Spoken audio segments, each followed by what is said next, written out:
ബ്യൂറോക്രാറ്റുകൾക്കിടയിലുള്ള ഈ വർഗീയവൽക്കരണത്തിനുള്ള ശ്രമങ്ങൾ അല്ലെങ്കിൽ അവർ മുഖേന സമൂഹത്തിൽ ഛിദ്രത ഉണ്ടാക്കാനുള്ള ശ്രമങ്ങൾ രാജ്യവ്യാപകമായി തന്നെ നടക്കുന്നുണ്ട് എന്നുള്ള പല ഉദാഹരണങ്ങളും നമുക്ക് കാണാൻ കഴിയും. അതിൻ്റെ കൂട്ടത്തിൽ ഇതിനെടുത്താൽ തന്നെ അപ്പോഴും ഗോപാലകൃഷ്ണൻ IAS അദ്ദേഹം ഈ പോലീസിനൊരു പരാതി കൊടുത്തിട്ടുണ്ടായിരുന്നു.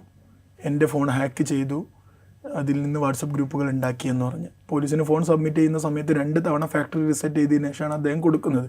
അങ്ങനെയാണെങ്കിൽ പോലീസിന് തെളിയിക്കാൻ കഴിഞ്ഞിട്ടില്ല എന്നുണ്ടെങ്കിൽ, കാരണം മെറ്റയിൽ നിന്ന് അന്വേഷണം തേടിയപ്പോഴൊക്കെ അവർ പറഞ്ഞത് അങ്ങനെ ഒരു ഹാക്കിങ് നടന്നിട്ടില്ല, അത് അദ്ദേഹം തന്നെ ഉണ്ടാക്കിയതാവാമെന്നാണ്. അങ്ങനെയാണെങ്കിൽ ആ വ്യാജ പരാതി അവിടെ ഇല്ലേ, അത് അന്വേഷിക്കേണ്ടതല്ലേ? സ്വാഭാവികമായിട്ടും. അത് മാത്രമല്ല, ബേസിക്കലി ഇങ്ങനെ ഒരു ഗ്രൂപ്പ് ഉണ്ടാക്കി എന്നുള്ള അലിഗേഷൻ വന്നു, അതിൻ്റെ സ്ക്രീൻഷോട്ടുകൾ പ്രചരിച്ചു.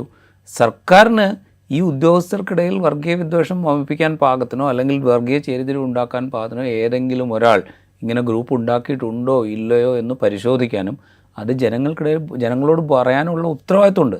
അത് സർക്കാർ ചെയ്തിട്ടില്ല, ഒന്നാമത്തെ കാര്യം. രണ്ടാമത്തെ കാര്യം, ഇദ്ദേഹം ഒരു വ്യാജ പരാതി കൊടുത്തിട്ടില്ല, എൻ്റെ ഫോൺ ഹാക്ക് ചെയ്തുകൊണ്ടാണ് അങ്ങനെ ചെയ്തിട്ട് എന്നൊരു വ്യാജ പരാതിയാണ് കൊടുത്തതെങ്കിൽ അത് പരിശോധിക്കാൻ ഇപ്പോൾ വലിയ ബുദ്ധിമുട്ടൊന്നുമില്ല എന്ന് സാമാന്യം പോലെ ഈ സാങ്കേതികവിദ്യയെക്കുറിച്ച് അറിയുന്ന മനുഷ്യന്മാർക്കൊക്കെ അറിയാം.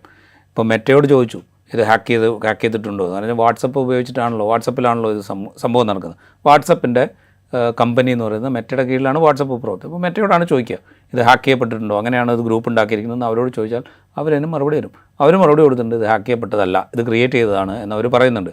ഒരു ഗ്രൂപ്പല്ല ക്രിയേറ്റ് ചെയ്തതെന്ന് ഞാൻ നേരത്തെ പറഞ്ഞു. ഇത് പ്രശ്നമാവുമെന്ന് കണ്ടപ്പോൾ വേറൊരു റിലീജിയസ് എന്താ പറയുക ഡിനോമിനേഷൻ്റെ പേരിൽ വേറൊരു ഗ്രൂപ്പുണ്ട്. വെച്ചാൽ ഇത് ബാലൻസ് ചെയ്യണമെങ്കിൽ വേറൊരു ഗ്രൂപ്പിൻ്റെ പേരിൽ ഒരു ഗ്രൂപ്പ് ഉണ്ടാക്കിയാൽ മതി എന്ന ബോധ്യത്തിലാണ് ആ ഉദ്യോഗസ്ഥൻ പ്രവർത്തിക്കുന്നത്. അതാണ് അദ്ദേഹത്തിൻ്റെ ഒരു മാനസിക നിലവാരം. അതാണ് നമ്മൾ മനസ്സിലാക്കേണ്ടത്. അങ്ങനെയാണോ ആ ഉദ്യോഗസ്ഥൻ്റെ മാനസിക നിലവാരം? അങ്ങനെയാണോ ആ ഉദ്യോഗസ്ഥൻ പ്രവർത്തിച്ചത്? ആ ഉദ്യോഗസ്ഥനെ വീണ്ടും സർവീസിൽ വെച്ചുകൊണ്ടിരിക്കുന്നത് ഉചിതമാണോ എന്നുള്ളതൊക്കെ ജനത്തോട് പറയേണ്ട ഉത്തരവാദിത്തം ജനാധിപത്യ രീതിയിൽ തിരഞ്ഞെടുക്കപ്പെട്ട ഈ സർക്കാരിനുണ്ട്. സർക്കാർ അതല്ല ഇപ്പോൾ ചെയ്യുന്നത്. 2 മാസം കഴിയുമ്പോൾ അദ്ദേഹത്തെ സർവീസിലേക്ക് തിരിച്ചു. അതിന് പല കാരണങ്ങൾ വേണമെങ്കിൽ പറയാം സർക്കാർ. കാരണം വെച്ച് കഴിഞ്ഞാൽ ഇപ്പോൾ സസ്പെൻഷൻ നീട്ടിക്കൊണ്ടുപോകാൻ പറ്റില്ല എന്ന് വേണമെങ്കിൽ പറയാം. അന്വേഷണത്തിൽ പ്രത്യേകിച്ചൊന്നും കണ്ടെത്തിയില്ല ഇതുവരെ എന്ന് പറയാം. സർവീസിൽ തിരിച്ചെടുത്താലും ക്രിമിനൽ കേസിൽ അന്വേഷണം തുടരുന്നുണ്ട് അല്ലെങ്കിൽ വകുപ്പ് തല അന്വേഷണം തുടരുന്നുണ്ട് എന്ന് വേണമെങ്കിൽ പറയാം. അതിലുപരിയായിട്ട് മറ്റ് പൊളിറ്റിക്കൽ റീസൺസ് പറയാം. അപ്പോൾ ഏതെങ്കിലും ഒരു IAS ഉദ്യോഗസ്ഥനെതിരെ നടപടി എടുത്തു കഴിഞ്ഞാൽ സംസ്ഥാനത്ത് IAS ലോബി എൻറ്റയറായിട്ട് ഗവൺമെൻറ്റിനെതിരെ തിരിയും.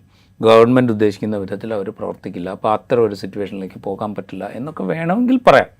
പക്ഷേ ഇതൊന്നും രാഷ്ട്രീയമായി ശരിയല്ല. കാരണം ഇങ്ങനൊരു പ്രോബ്ലം നടന്നിട്ടുണ്ടോ ഇല്ലയോ, ഇത് പുറത്തേക്ക് വന്നു, ജനങ്ങളുടെ മുമ്പിലുണ്ട്, ഇങ്ങനൊരു അലിഗേഷൻ ഉണ്ടെന്ന്, ഈ ഉദ്യോഗസ്ഥൻ അത് ചെയ്തോ ഇല്ലയോ എന്ന് അന്വേഷിച്ച് കണ്ടെത്തേണ്ട ഉത്തരവാദിത്വം സർക്കാരിനുണ്ട്. ആ അന്വേഷിക്കേണ്ട ഏജൻസികൾ പോലീസാണ് അല്ലെങ്കിൽ മറ്റ് സിവിൽ സർവൻസ് ആണ്, ഒക്കെയാണ്. പക്ഷേ അവരെ കൊണ്ട് ചെയ്യിക്കുക എന്ന് പറഞ്ഞ പണിയാണ് സർക്കാർ. അത് സർക്കാർ ചെയ്യാത്തിടത്തോളം കാലം ഈ പറഞ്ഞ ന്യായങ്ങളൊന്നും നിൽക്കില്ല. ഇപ്പോൾ സാലിം ചോദിച്ച പോലെ തന്നെ അവിടെ ഒരു വ്യാജ പരാതി ഉണ്ടെങ്കിൽ ഇത് വ്യാജ പരാതിയാണ് എന്ന് അന്വേഷിച്ച് ബോധ്യപ്പെടുത്തണ്ടേ, അല്ലെങ്കിൽ പറയണ്ടേ? ഏതെങ്കിലും ഒരു ഗോപാലകൃഷ്ണനോട് തന്നെ പറയണ്ടേ നിങ്ങൾ തന്നത് വ്യാജ പരാതിയാണ് എന്ന് ആ ഉദ്യോഗസ്ഥനോടെങ്കിലും പറയണ്ടേ? അതുപോലും ഇതേവരെ ചെയ്തതായിട്ട് നമ്മുടെ അറിവിലില്ല. അപ്പോൾ ഇതങ്ങനെ എന്താ പറയുക, 2 മാസമായി സസ്പെൻഷൻ അതുകൊണ്ട് തിരിച്ചെടുക്കുന്നു എന്ന കേവല ന്യായം കൊണ്ട് പരിഹരിക്കാവുന്നൊരു പ്രശ്നമായിട്ട് എനിക്ക് തോന്നുന്നില്ല.